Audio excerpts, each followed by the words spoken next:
Sawadee Cup and welcome to another episode here for the Funget Pod, and it's Catcast time, obviously. I just realized that maybe even the name Podcat would have been cooler than Catcast. Do you have to rebrand Spooky? She's just walking past me. I'll stick with Catcast for now, double C. But Podcat would have been so much.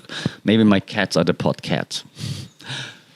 I enjoy this way too much thinking about it right now. Hey, Podcats, come! Oh God, I'll try some branding with that next time. Okay, but for this week's Catcast episode with the Podcats, speaking of which, one is just coming here just after she ate here. Hey, Snooze, what's up? You're chasing something? Okay, good job. So what happened this week? So this week, just a normal week. I think didn't happen that much. Took them out a little bit, walk around, and so on. I got a few questions, which I'm happy about. Like mostly via my new Facebook page, which is doing quite okay. So thanks for that. It's called Cat Dad. I think the Facebook nickname or ID is Real Cat Dad. So check that out if you want to. It's like people seeing the pictures I post and so on, like how I take the cats area. And it's like how do you build trust with them? How do you get them to not freak out, sit on your shoulder while you're walking around in new locations and so on? Well, that's a good question. And I think there's really no more trick to it. While if you're watching this on a video, you see Spooky behind me just, what are you doing? Just playing with a leaf? You okay there? What are you doing? Are you stuck there? No, you're just playing. Okay, so she's just drumming on a leaf, basically, from the banana tree. Okay, so how do you build trust? Like this. And don't yell at them, don't push them around, don't lock them in. Talk to them. I talk to them like quite normally, and of course I understand that they don't understand the words, but they understand probably the intonation and the way that you say it, right? So even like she's doing something right now. So if you're not watching, then I'm telling you, she's like on the balcony next to me, and I have like this cat net there, so it's fine that she's on the balcony. But when they push the net out so that they come closer to the ledge, I usually tell them not to do that, and they know that. So I say like Spooky Snooze, and when I change my voice, not to Spooky Snooze, but to Spooky Snooze, a bit more serious, they look at me like, oh yeah, I'm not supposed to be here. And then they run down from this. Yeah? That's one thing. So I think talking rather than just pushing or yelling or anything like that. Right, Snooze? Yeah, case in point, she's sitting right there again. Then also, of course, it's a bit exhausting, but also very fun for me because I love them. So that's why I like to do it, right? So just be there if they need something. Like, for example, when Spooky likes to jump, Snooze too, they like to jump in the top of the closet that I have here, the wardrobe. But they need help to get up there. So I see them looking up there, like, and then sometimes they go like, they make a sound like meow, and you're like, oh, you look up there? I think you want to go up there? Okay, then I open the door, and then I stand there so they can jump on me, and then they jump on me, and then they jump into the closet.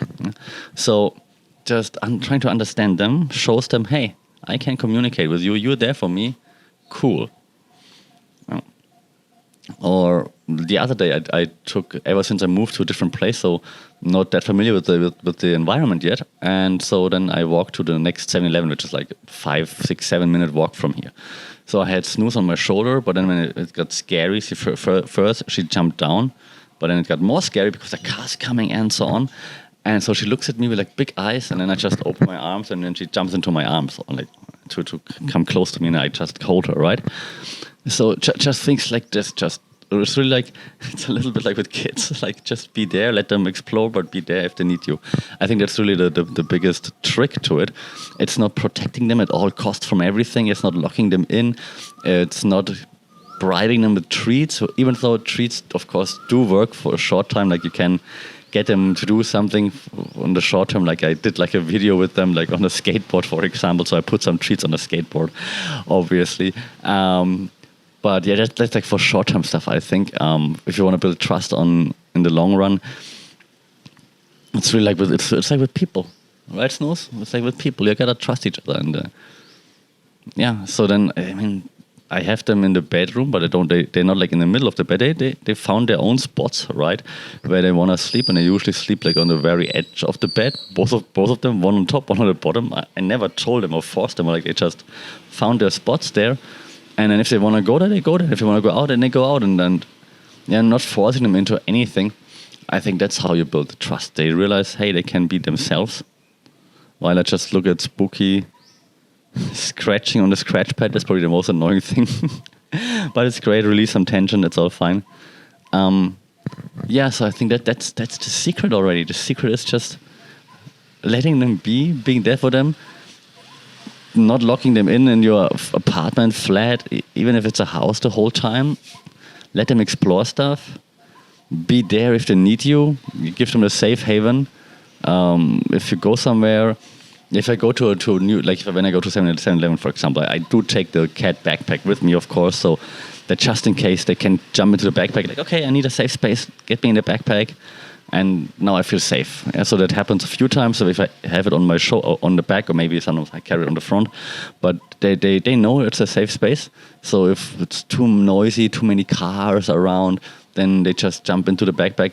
They like open it like with I have it open usually. They open it with their head, and then they just climb inside and like, okay, I'm here now. Let me chill for a second. Totally fine. So if you always have a safe space for them, yeah, they will be rather happy to explore new areas with you, and that's how they also build trust, right? They know, okay, now it's scary, but hey, my dad, my mom, they're always there for me. They have the safe space, so nothing can happen. So I think that's the biggest secret. Again, no threatening, no bribing, usually, except if you want to make them go on a skateboard. But even if when I took them on a surfboard, when we were on holidays, I didn't bribe them with anything. Just very calmly carry them to that surfboard.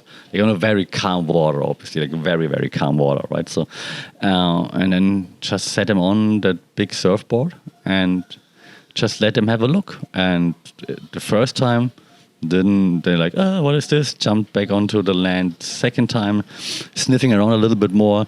But then you realize, oh, so they're not super scared.